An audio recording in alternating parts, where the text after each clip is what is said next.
All right, guys, we've got that Noble behind us, and now anything seems possible. You've been asking for it, and we're going to do a Radiolink, or at least try. I don't know if it'll work. I had somebody order a kit and sent it out, and then he contacted me and said, I put this into a Radiolink and it's not working. And I helped him a little bit. He sent me some pictures, and I think he just made a mistake soldering, got a little sloppy with the solder. So I think it's gonna work.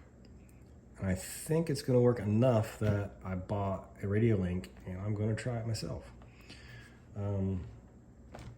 I don't know anything about the Radiolinks other than they're becoming a little more popular. I think they updated their firmware to make crawling, kind of to cater to the crawlers. And that's always good.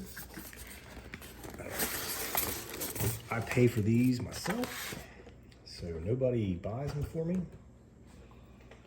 Pays me to do this. Right off the bat, I can tell you the packaging looks pretty crappy. The manual looks pretty good. I mean, just flipping through it, the manual looks pretty good. That's always good. I like that. Who cares about this? I don't care about packaging. It just comes with a lanyard. Let's see.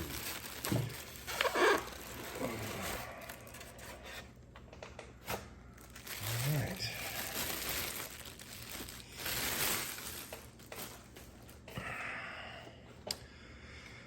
So I've put this off because I've never held one of these in my hand, and the pictures of them look awful. And my first impression taking this out of the package is it feels cheap, and it looks like something out of a Buck Rogers comic book, and it's just clunky and looks ugly. But it feels pretty good, I gotta admit. In the hand, it's super light and it feels pretty good. The wheel's not bad, feels pretty good. You got 3 position switches, trims, and then you got the old potentiometer VR up here, and that is just, I know people do use this just like this, or they put a little thing on it, but that would drive me nuts. Like, I can barely spin it. I can't spin it. It's not even spinning. Like, that's awful. And you're doing something like this or something. So, we need to find out, can we move this down here? I think we can.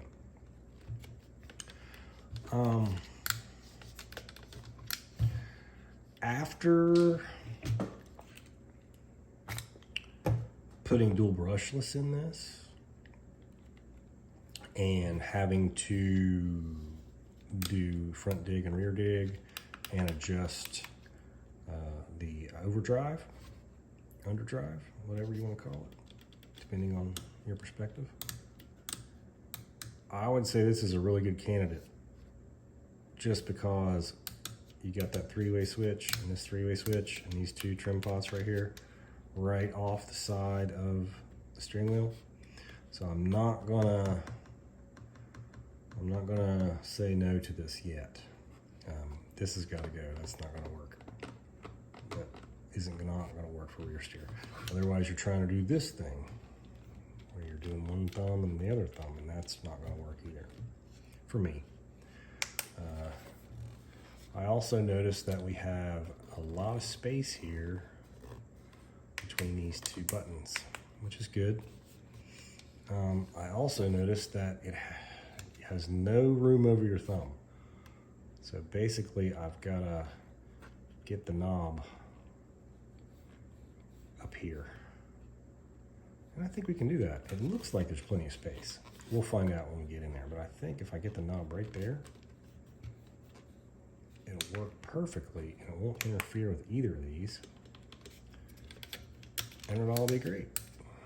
So So, Radiolink guys, I haven't been ignoring you, just I'm super busy, and I finally got around to ordering one of these. We're gonna try it. I've never taken one apart. I've never seen even how to take it apart, but I think it's gonna work.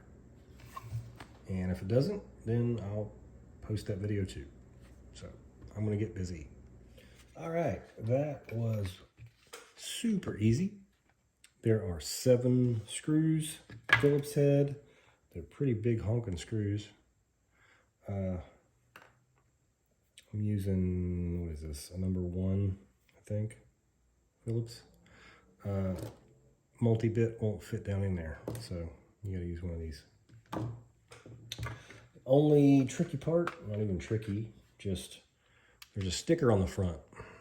So instead of trying to peel it off, I just slid it down the middle, and it literally just came right apart. And as I expected, there's tons of room inside this thing. Tons. Battery tray, battery tray. Battery tray is loose. And there's a connector, meaning you could pretty easily use a LiPo, I would guess. I haven't tried it. Up here, instead of a full-blown circuit board, we have just a couple of little breakout boards. One for each button. And I wouldn't say it's perfectly clear there. I think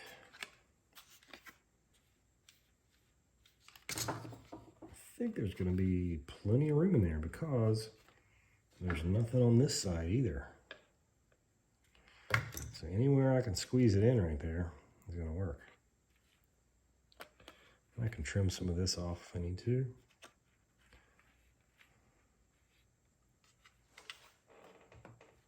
Let's go ahead and take the brains out and see what's going on up here.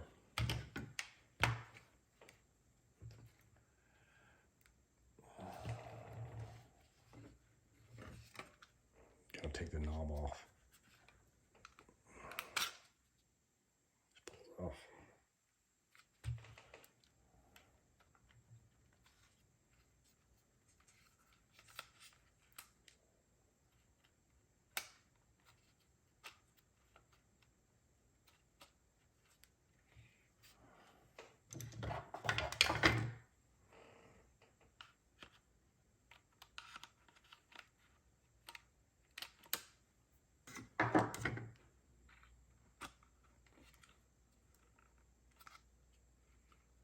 What am I hitting on?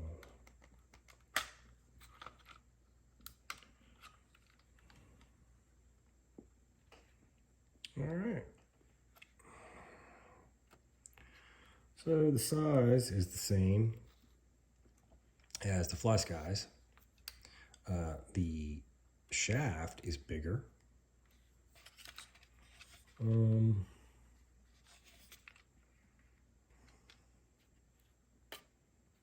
Through hole. Yeah, so this might be pretty easy.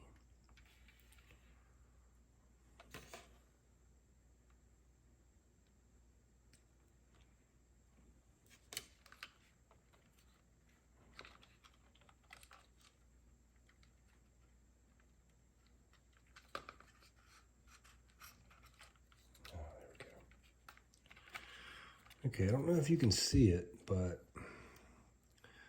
the pot is soldered in. There's 3 leads, and it's perpendicular to the board. And the way that it's mechanically held in is the case has some little chutes on it, and they've soldered it to the board to mechanically hold it on each side. So I'm going to attempt something that I think will make this a whole lot easier. I could take the screen off and try to desolder that and massage it out. But I think I'm just going to cut it off. I'm going to cut it there where it's soldered down. I'm going to cut it on the other side where it's soldered down. And then I'm going to take these little tabs apart on the back and I'm going to take the whole case off. And at that point, the potentiometer should basically just fall apart. And the only thing left will be the leads and a little bit of the plastic part inside, and that I can just cut off with flush cutters. That way, in just a couple minutes, I can completely eliminate this and leave myself a nice spot to solder on the underside of the board so that I don't have to do anything crazy. This, if this one works, might be the absolute easiest one to mod. You might be able to do this in like an hour or two at best, if that works. So I'm going to take a good look at it and then maybe we'll give that a shot. All right, so I cut it right there and right there, and now it's kind of just hanging by its leads. I'm going to peel these little tabs back and take the case off. All right, so I got the little tabs going off and it's already just falling apart. There it is. Let's see if we can get it fully apart. All right, so I have it cut off. And basically these are where I want to solder to. That's really good because I've only been doing this like 10 minutes and I'm almost ready to solder it. I did kind of notice a snag after I completely demolished the potentiometer. I thought, hey, here's the trace. Why don't I ohm it out? And it is definitely different than a fly sky. Now, that could mean this will not work. But a lot of times in these little electronics devices, close enough is good enough. So we're gonna try it. And if it doesn't work, I'll have to find a different potentiometer with a different resistance, which is not easy. So I think I'm just gonna go ahead and try it and see what happens. All right, guys, I probably wouldn't have been able to sleep unless I did this. What a mess. Did a quick temporary solder job. I'll clean it up when I do the final product. There's the pot. And I probably should have checked to see if this thing worked before I even did this, but straight out of the box, didn't even check it. We're going to assume that it worked. But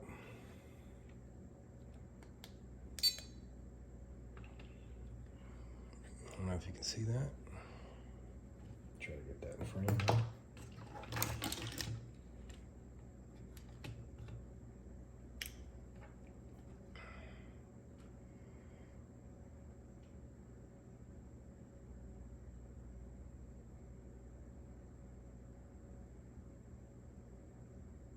So technically it's working. Now, full disclosure, this potentiometer is a different resistance than the original. But a lot of times close is okay with these kind of circuits. Before I'm going to give my stamp of approval and say you can definitely do this, I'm going to finish this up and put it through its paces and make sure it doesn't catch on fire or anything. But I'm pretty sure it's going to work. I've done enough of this kind of stuff that just because it's not exactly the same resistance. Doesn't mean much. There's a range. So it works.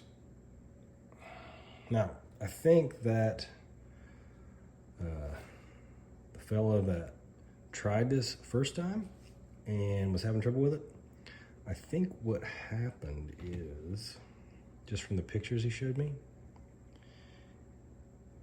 you see how close those are, right?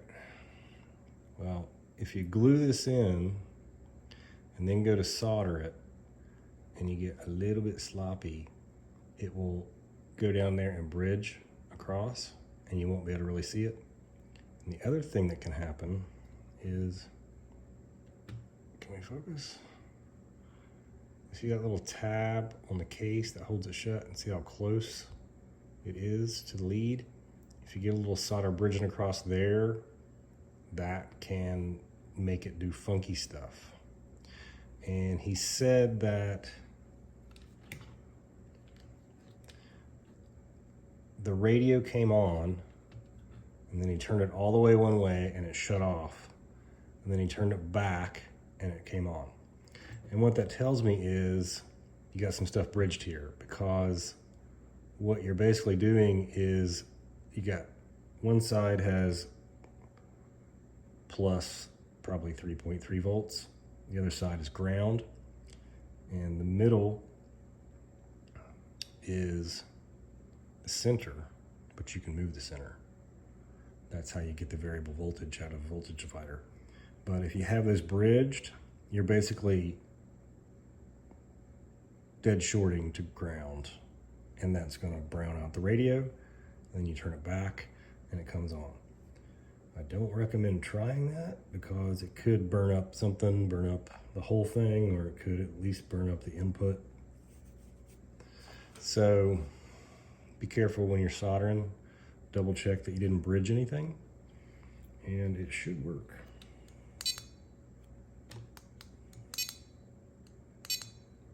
So right there we have